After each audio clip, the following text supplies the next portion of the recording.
what Kamala Harris's greatest accomplishment has been as VP? Here's a message from the Kamala campaign that sounds like she's kind of campaigning against herself. But when Kamala campaigned, she campaigned good. She campaigned by disappearing. She campaigned by commandeering Google space. For example, now you've noticed, of course, that their new adverts are meant to look like Google searches. We spoke to a brilliant Google expert. I think he was called Dr. Robert Epstein, who, I know he's Epstein. Everyone wants their names to not sound like, there's either Jeffrey Epstein on one side and then there's Harvey Weinstein.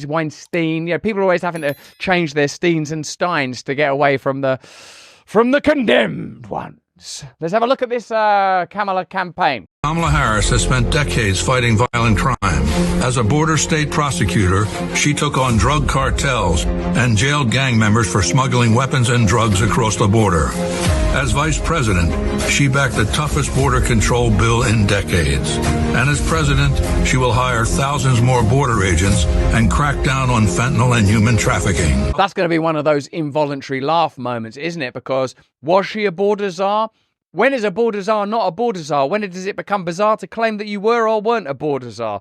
I don't know. But that will be one of those involuntary laugh moments where an audience now has become more discerning than the propagandists recognize.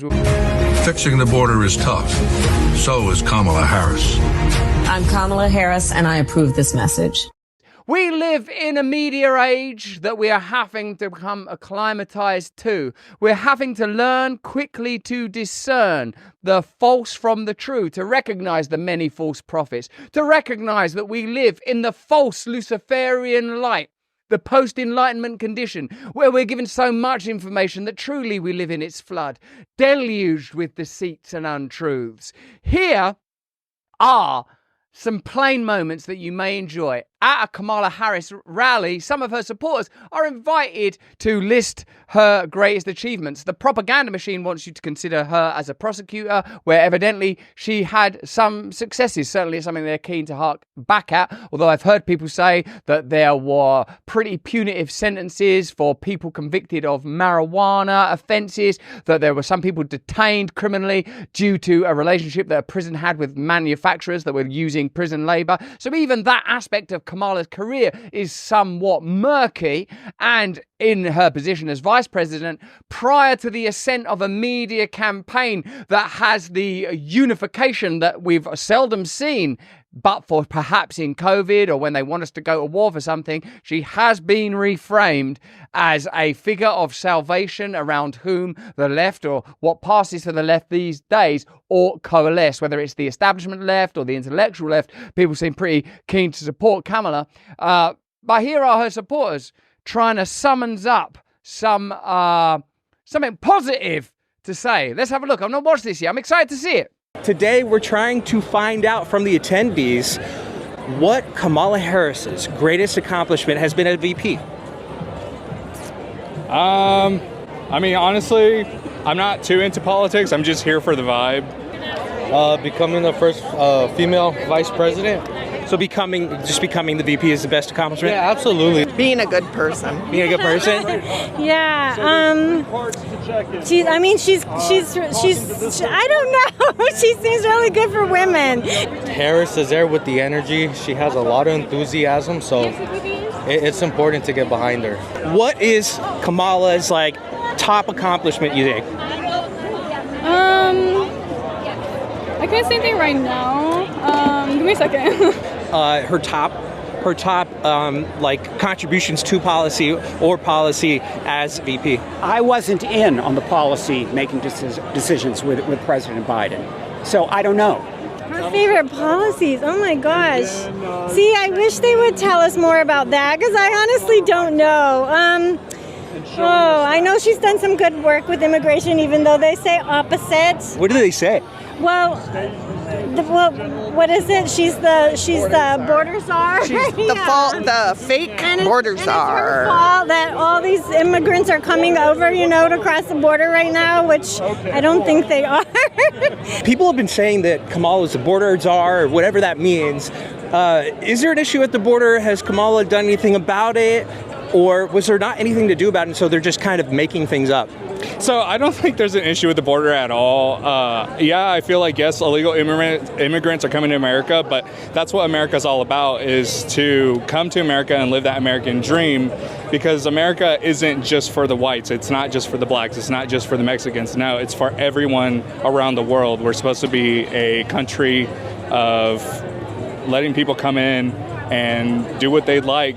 I mean, I understand that with, they say the border crisis is causing all these drug issues and is causing crime, but in my opinion, there's crime everywhere. You can go to New York, you can go to Canada, you can go anywhere across the world, and there's going to be crime regardless. Yeah, it's a total, they're blowing it way out of proportion, huh? Oh, for sure. Would you say there's a problem at the border at all? So there is a problem at the border. I really would wish for her to go visit the border while she's here. I don't know what's on her schedule and whatnot, but I mean, there's work to do, and I can't dismiss that. You know, there's problems to fix, but my personal wish would be for her to visit the border with the governor so they could see what's going on. It's, I suppose, is a clear indicator that we live in a time of vacuity where even ardent attendees of a rally are unable to say why they support a particular candidate. And I reckon that's how they want us, lost in delirium, trapped in emotion, only able to offer invective and fury or hollow rhetoric rather than saying, I believe this candidate is going to be good for my community and good for my family. Did you see that policy about how they're going to enable our community to be granted an entire budget and vote which bits we give to schools, which bits we give to hospitals, which bit we donate, kick upstairs to defence,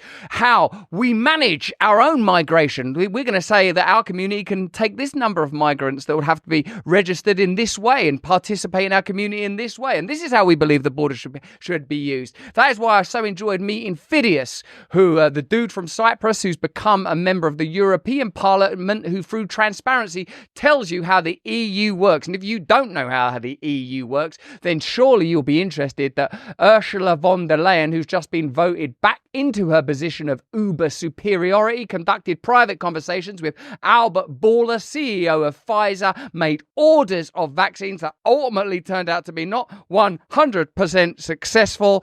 And an interesting wrinkle is that her husband, you'll be astonished to learn, works in the pharmaceutical industry and received some of those contracts himself. There is so much room for transparency. There is so much room for information. In an age where people tell you, like the Democrat Party establishment will tell you, misinformation has to be controlled. Look at their supporters, uninformed, misinformed, delirious, bewildered, and unable to appoint even a single reason to vote for a candidate that they vociferously support through their attendance of that event. Staggering, extraordinary, at very least surprising. We can't continue to bring you this beautiful content without the support of our partners. Hey, this is exciting. We've got a great partner today. It's Rumble. But beyond Rumble, it's Rumble's latest venture. Let me ask you first, are you a Sleepy Joe type character with zero cognitive performance, struggling to muster focus and brain power for basic things like running the United States of America? You've got to stop drinking woke liberal coffee that hates you and your way of life and start your day by drinking Rumble's very own 1775 coffee. This is going to be the best tasting coffee you've ever had. Seriously good, ethically sourced from a family farm in the high altitude mountains of Bolivia. Not in the Bolivian lowlands, run not by a family, but by a single man, still living with a pet. No! Instead of waking up and drinking your big corporation-owned woke ideology coffee that's probably making you sick from the pesticides it's sprayed with, try Rumble's 1775 revolutionary coffee. Support freedom of speech. Build a parallel economy that actually values you and loves you. My favourite? It's dark, of course. I've always found the lure of the dark irresistible. I'm sorry, how can I stay mad at you? But you're just going to have to wait over there for a little while. Level up your morning routine with a 1775 coffee. Sleep all night knowing your hard-earned dollary dues are going towards supporting freedom-loving creators like me on Rumble. Visit 1775coffee.com now.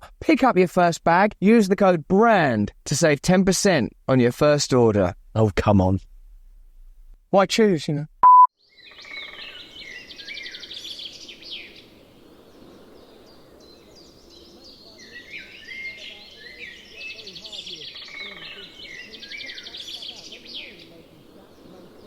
Hey, thanks for watching. If you want to see more uncensored content where free speech can flourish, join our live stream. Click the link right here to watch the next video if you want to, or become a member of a growing movement. Download the Rumble app and you'll be informed every time we make a new piece of content. Stay free.